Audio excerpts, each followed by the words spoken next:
Selanjutnya, mari kita sambut pembicara kedua dari tim pemerintah, Regina Putri Ihwani. Waktu dan tempat dipersilakan.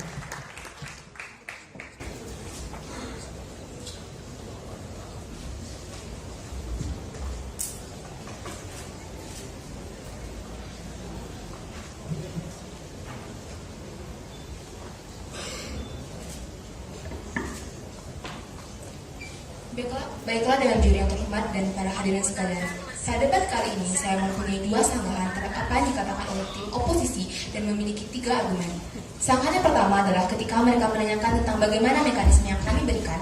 Kami percaya bahwa dengan kita melakukan tes IPC, yaitu bukan hanya dengan bidang IPA ataupun bukan hanya dengan bidang IPS, pemerintah bisa melihat di manakah kemampuan dari individu ini, di manakah mereka benar-benar memiliki kemampuan, apakah di bidang IPA atau di bidang IPS. Namun, ketika tim oposisi mengatakan bahwa tidak selamanya kemampuan sesuai dengan keinginan, namun di sini kami percaya bahwa tidak selamanya keinginan juga membawa dampak baik bagi individu itu sendiri. Ketika kita terlalu menginginkan sesuatu, padahal kita tidak mengetahui apakah yang sebenarnya yang kita bisa, apakah kemampuan kita ini mampu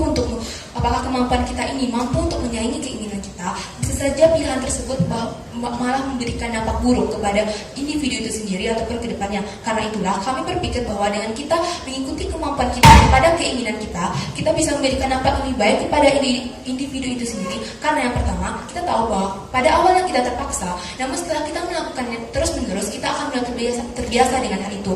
Sanggahan yang kedua, ketika mereka mengatakan tentang mahasiswa tersebut tidak akan nyaman dengan jurusan yang mereka miliki, ada 2 skenario di sini, yaitu pada awalnya mereka yang tidak nyaman. Bagi mahasiswa yang pada awalnya terpaksa memilih jurusan ini dan mereka merasa tidak nyaman, ketika mahasiswa tersebut berpikir bahwa jurusan ini cukup menyenangkan untuk dilakukan karena mereka telah memiliki kemampuan yang cukup bagus di dalam jurusan ini, mereka tidak kesulitan mengikuti pelajaran dari jurusan ini, sehingga mereka akan berpikir bahwa ini cukup menyenangkan, sehingga pada akhirnya mereka juga akan terbiasa dan menghilangkan rasa ketidaknyamanan itu. Yang kedua, ketika mereka pada awalnya merasa nyaman, namun karena kemampuan mereka yang memang tidak di bidang itu, pada akhirnya mereka juga akan tidak merasa nyaman akan jurusan mereka.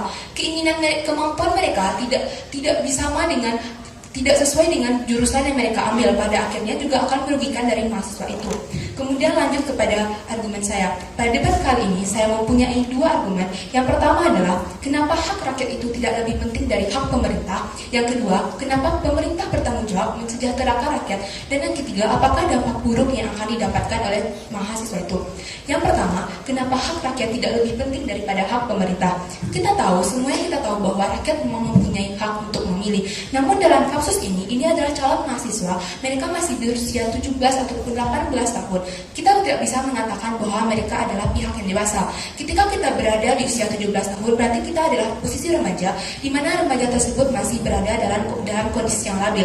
Mereka belum mengetahui apa jati diri mereka sendiri. Mereka belum bisa membuat pilihan yang benar-benar baik, dan mereka belum bisa melihat apa dampak dari pilihan mereka itu ke depannya bagi diri mereka sendiri atau bagi pihak lain sepertinya keluarga mereka.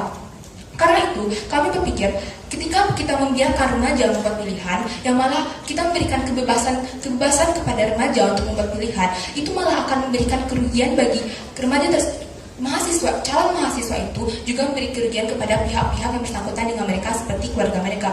Untuk itulah kami berpikir bahwa di sini pemerintah mempunyai hak yang lebih, karena di sini ketika seseorang membuat pilihan yang merugikan diri mereka sendiri, pemerintah berhak mengintervensi hak mereka, karena pemerintah adalah kepala negara. Mereka adalah orang yang sadar, atau mereka adalah orang yang telah mendapatkan mandat dari rakyatnya. Mereka telah mendapatkan mandat dari rakyatnya karena mereka adalah pemerintah. Mereka diberikan wewenang dari pemerintah untuk melakukan hal ini. Kami berpikir di sini tidak apa-apa bagi pemerintah untuk mengintervensi hak dari rakyat itu, karena memang tujuan dari pemerintah tersebut adalah untuk mensejahterakan rakyat, membuat masyarakat tersebut kembali ke jalan yang benar-benar baik bagi mereka. Untuk itulah kami berpikir, kenapa hak pemerintah ini lebih penting? Yaitu yang pertama, karena nanti akan merugikan dari masyarakat itu sendiri. Dampak ini bukan hanya diterima oleh calon mahasiswa, namun juga diterima oleh keluarga mereka yang akan saya jelaskan nantinya. Yang kedua, kenapa pemerintah bertanggung jawab mensejahterakan rakyatnya? Kita tahu bahwa pemerintah tersebut adalah kepala negara. Mereka mendapatkan mandat dari rakyatnya karena mereka dipilih oleh rakyat. pemerintah bertanggung jawab untuk mesejahterakan rakyatnya. Kita bisa mengatakan di sini seperti kontrak sosial.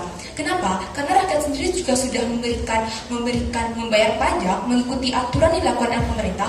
Maka ketika rakyat sudah melakukan tersebut, pemerintah juga tidak apa-apa, kontrak tidak terima kasih, tidak apa-apa bagi pemerintah untuk mengintervensi mereka. Dan pemerintah juga karena apa yang telah dilakukan oleh masyarakat, pemerintah juga bertanggung jawab untuk mesejahterakan rakyatnya karena kontrak sosial tadi. Kenapa pemerintah juga harus mesejahterakan rakyatnya? Karena kita tahu memang tugas pemerintah untuk mesejahterakan rakyat itu. Kenapa? Karena di sini, karena tanggung jawab pemerintah harus bisa mengurangi apakah dampak buruk yang akan didapatkan oleh rakyat itu atas pilihan yang mereka buat. Untuk itulah pemerintah bertanggung jawab untuk mesejahterakan rakyatnya. Dan yang terakhir adalah apakah dampak buruk yang akan dialami oleh calon mahasiswa? Kita percaya bahwa ketika mereka membuat pilihan akan ada beberapa skenario yang terjadi.